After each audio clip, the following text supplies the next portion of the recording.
The door didn't slam. It sealed. From the inside. Noah didn't lock it.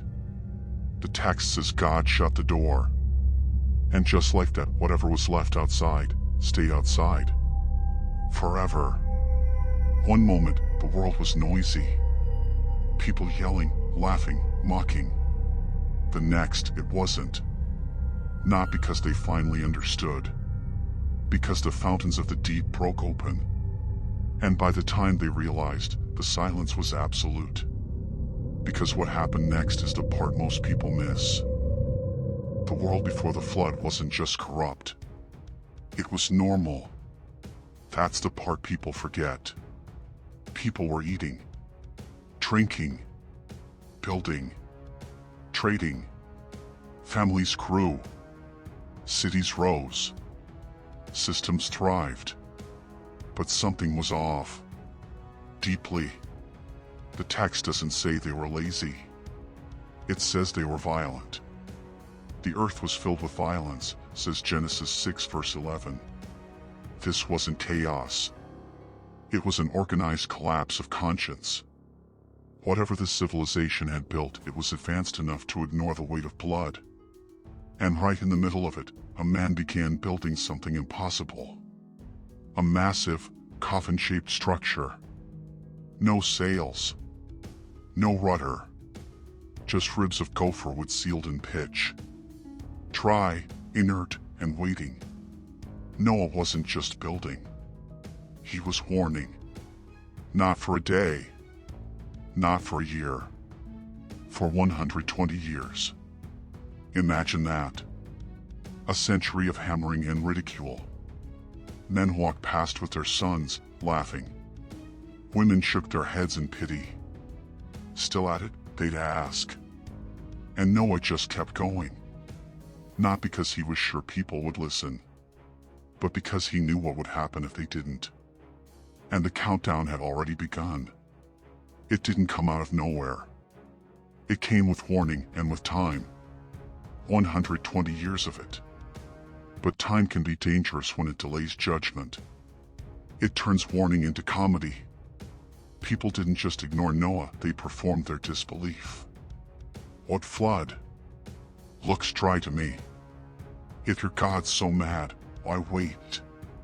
And so they laughed. They married. They partied. Until mockery itself became tradition. One man might have paused.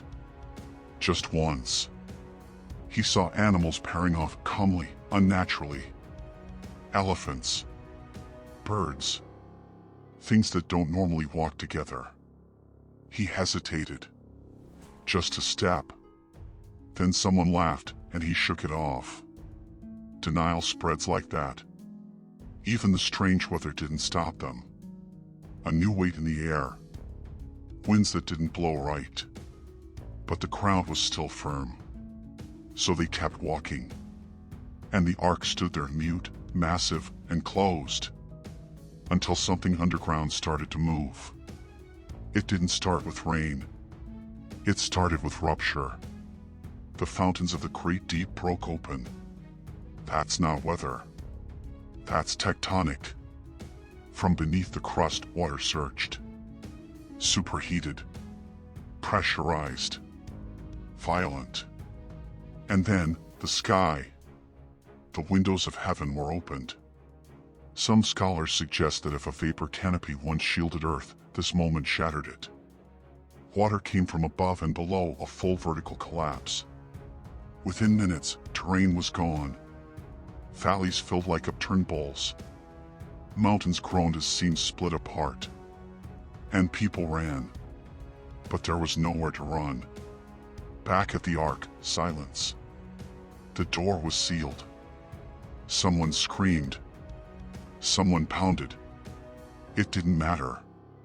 Inside, stillness, fear, breath.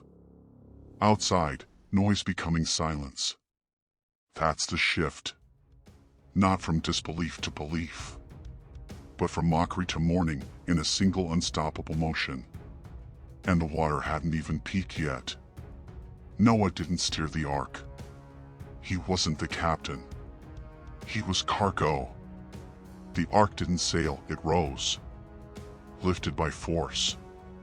Pitched, slammed, jerked sideways. Inside, animals screaming, people gripping beams, praying, shaking. Outside, the world erased. And it wasn't quick. The rain lasted 40 days. The water rose 150 days. That's not a flood. That's extinction. And here's the part that chills. This wasn't just a Hebrew tale. The Epic of Gilgamesh, written in ancient Sumer, describes a man named Utnapishtim, warned of a coming flood, told to build a sealed boat, animals aboard, a mountain landing, a bird sent to test the waters. Too specific to ignore. Many argue it's cultural memory.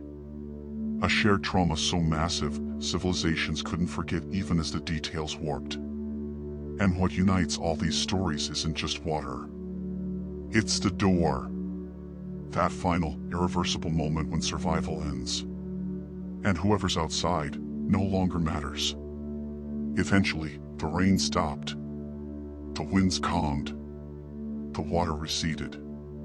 But the silence didn't. Noah didn't step out smiling. He stepped out into nothing. No cities. No voices.